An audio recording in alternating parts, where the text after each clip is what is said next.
on BBC Local Radio in Shropshire, North Staffordshire, South Cheshire and the West Midlands.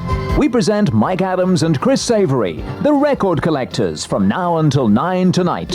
With you in the Midlands, BBC Radio. And our guest on the Record Collectors this evening is from that legendary 60s group, the Pirates. Frank Farley has joined the Record Collectors tonight to share some of his memories of Johnny Kidd and the touring days and those housing days in the 60s. Frank, welcome to the programme. Can you tell us how the Pirates got the name? Well, we were playing at our local town hall, regular venue we did every week. The band was actually called Fred Heath and the Five Nutters. Alright? We were really nutters. Johnny Kidd broke a guitar string, it hit him in the eye, and was weeping and this, that and the other. And some bright spark in the audience shouted out, "Pirate," and from that day on it took off. Became Johnny Kidd and the Pirates. We dressed up in fancy clothes, pirate clothes, and that was it. It just stuck from then on. Can you recount, just to put the record straight, where were the records recorded initially? Which studios did you use, and which records were you on? We used Abbey Road Studios, which later became famous for a little Liverpool band called the Beatles, and we used that very same studio quite a few years before they did. And Shaking All Over, in actual fact, was the first that I was on, and I think just about every record after that.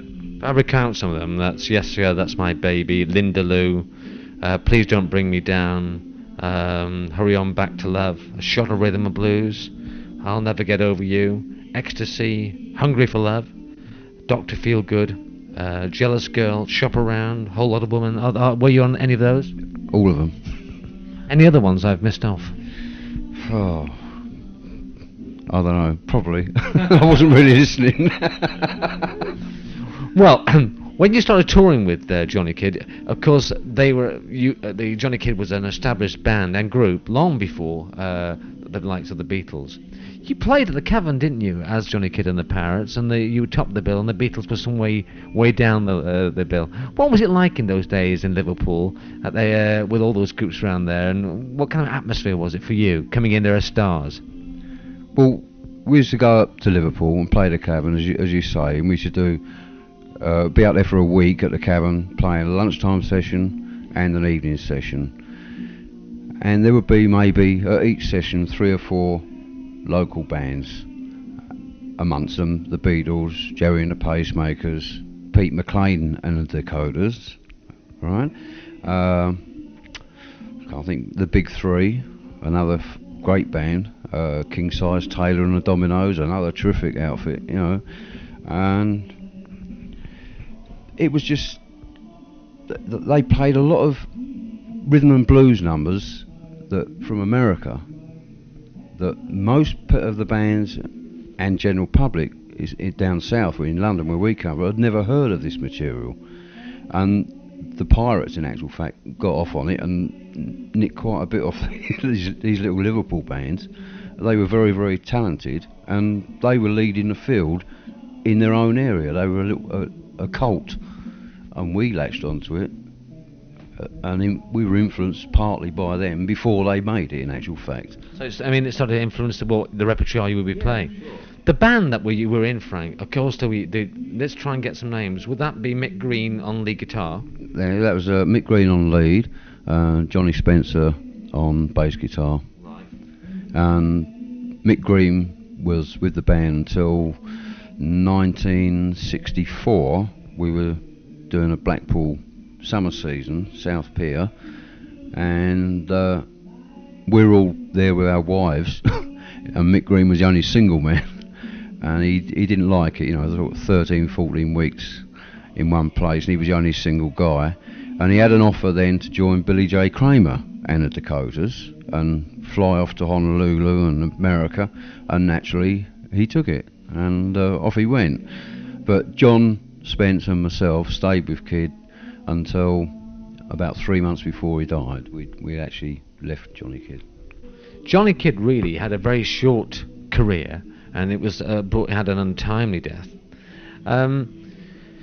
What kind of person was he? Was he a moody individual? Was he easy to get along with? When you worked in a studio, did he handle a song fairly quickly when he recorded it? Did he get off with 3 or 4 takes, or was it a whole days to get the record off, or did he know what he wanted to do? And did he leave the band? Was he an authoritative figure or what?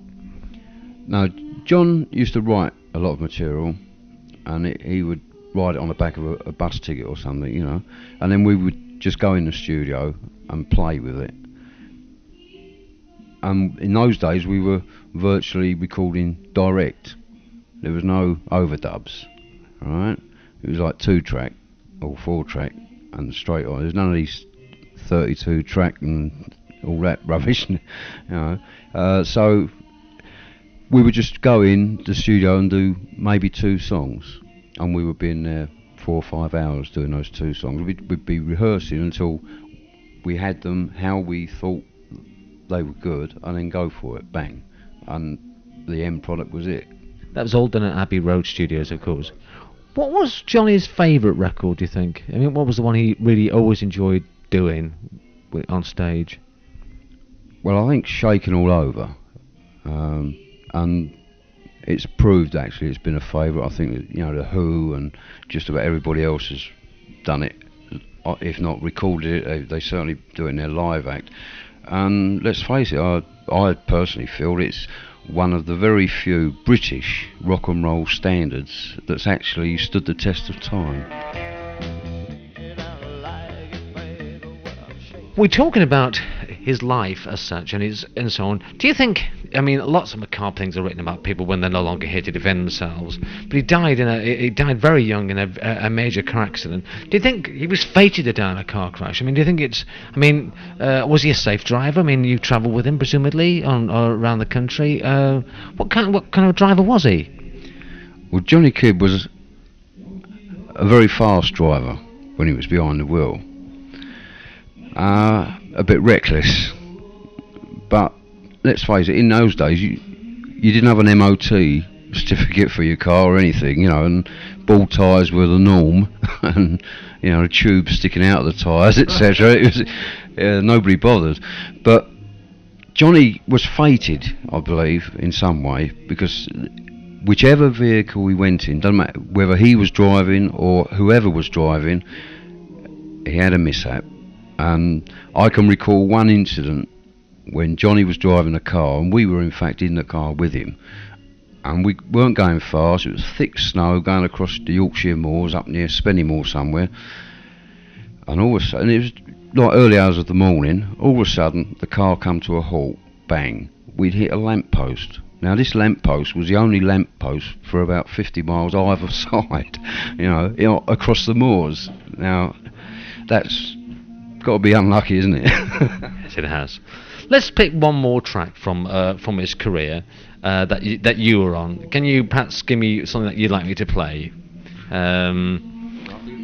All right, but one which is I think one maybe coldest from these Liverpool. A Shot of Rhythm and Blues was quite a cracking track. Yeah, I think that was Shot of Rhythm and Blues was a change in style from the earlier poppy stuff, and actually people thought it was heavy for us in those days, but in actual fact it highlighted the chopping guitar style of Mick Green, which went on to influence a lot of the modern day guitarists. In fact, just quickly picking up on that, Nick Simble, who joined was it Buddy Britton and the Regents? They took over the tour, didn't they? Just before about 10 or 12 weeks when you came off with Johnny, and he was from Deep Purple, wasn't he? Yeah, I think Richie Blackmore and Nick Simper went on to start the embryo stage of Deep Purple.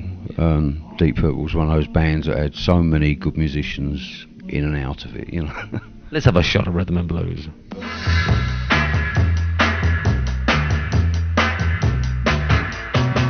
Oh, when your hands start clapping.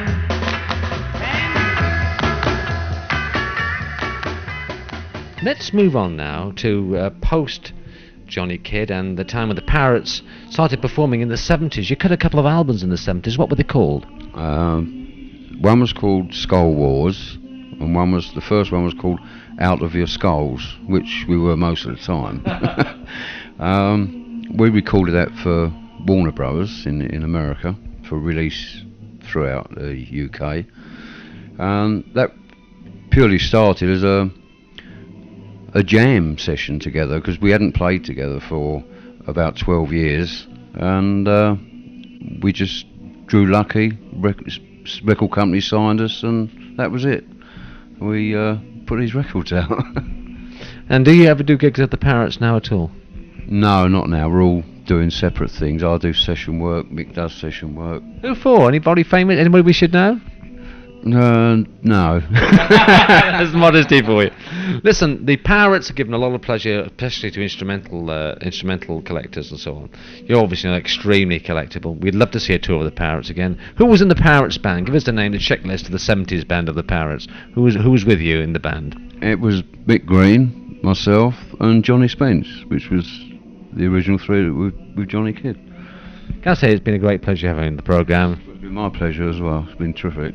Hope you don't get my cold. And here's a little bit more music from the Parrots.